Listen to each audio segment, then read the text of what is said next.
I'm going to do a little review on the ice cub that I got off of Amazon. You can buy this in other places. This is an ice shaver. It is really a nice machine. We really enjoyed it. I've already made about... This thing has worked really well. There's been just a few minor problems that I've already highlighted, or I will highlight for you. Okay, so there are really only two major problems that we've encountered. Really not major, I should say two minor problems. And on the underneath side you will see this little screw that holds the plate, the brass plate in. As I was doing ice, one of these actually just fell off and the other one was very loose. So you're going to want to double check those and make sure they're nice and tight. The other problem is that these little rubber feet, absolutely worthless. I mean, these things just continually fell off. So what I have done is I took a this was one of those little like 2 foot by 2 foot square mats that you buy to stand on. These little floor mat. It's a very soft, cushy foam, and I cut it out. I set the unit down on top of it, traced around it, and I've actually cut out little ridges for the feet to fit there in that corner. And then when you come over on this one, this is the front side actually. It's got a little lip, and I use contact cement. So I put contact cement all the way around the whole entire edge here. And then I've already put contact cement on this edge, and that pad will now fit on there. One of the things I'm going to point out is that you have to get this ice centered up. We're using 1 gallon buckets to make the ice blocks. You will have to invest in an ice pick like this. This thing, you can get them from the different snow cone suppliers. They're relatively inexpensive, but you have to use that to make the top of the ice flat and to make the bottom of the ice flat.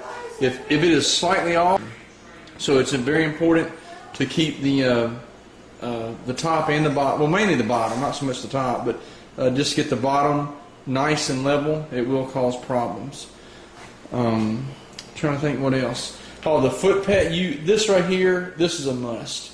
They ought to include that with the machine. I cannot see just really operating it without one. This is just an on-off switch. I'll provide the information of where I bought it. I got it either on Amazon or on eBay for, I think it was 15 bucks.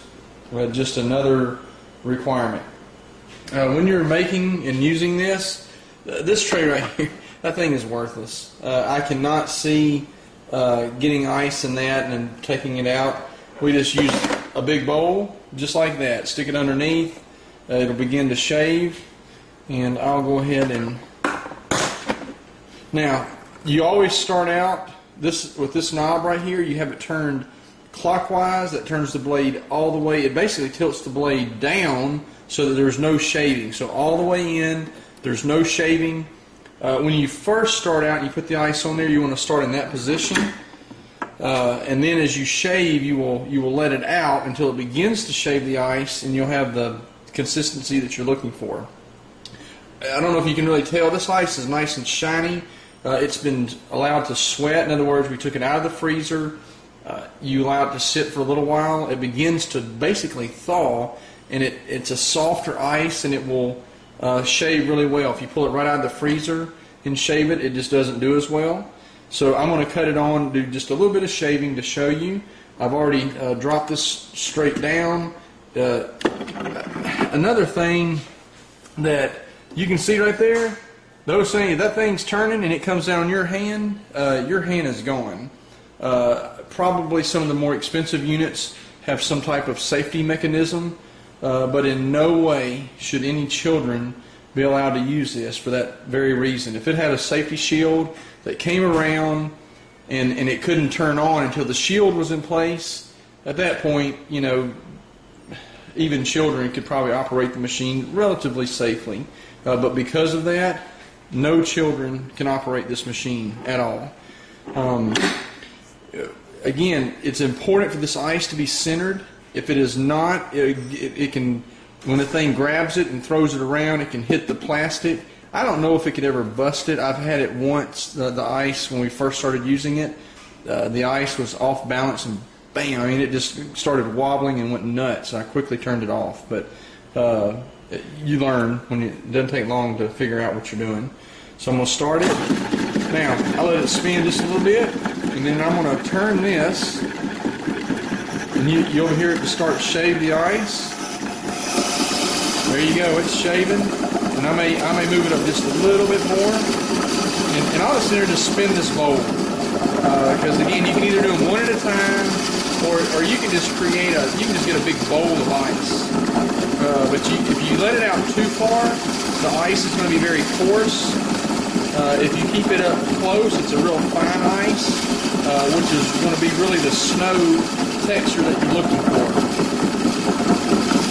And that's it. Let off the foot, and it turns off.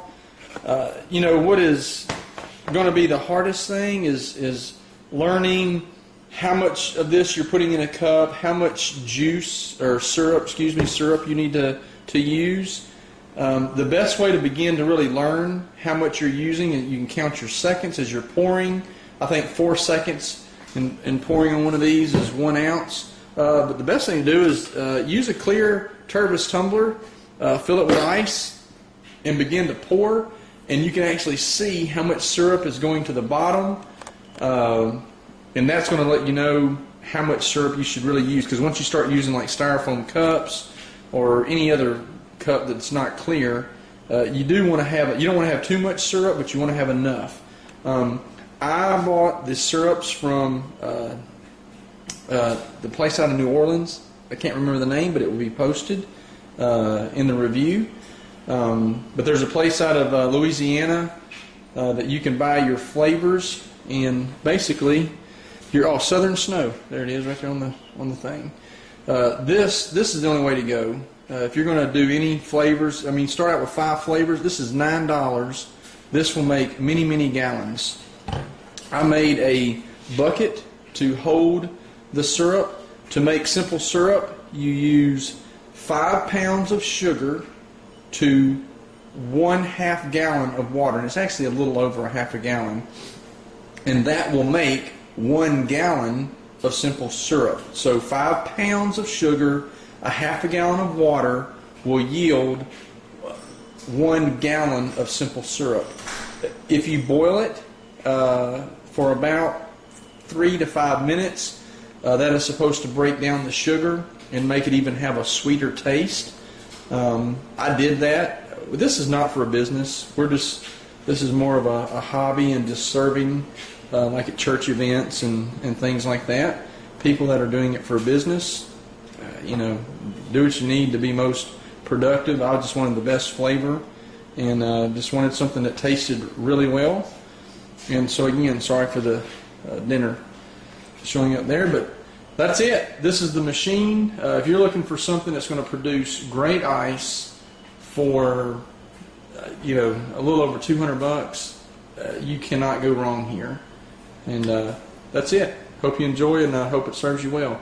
If this machine proves to be problematic, or as we use it more and more, there's any issues that come up, then I will update the video and let you know. Hope this has been beneficial.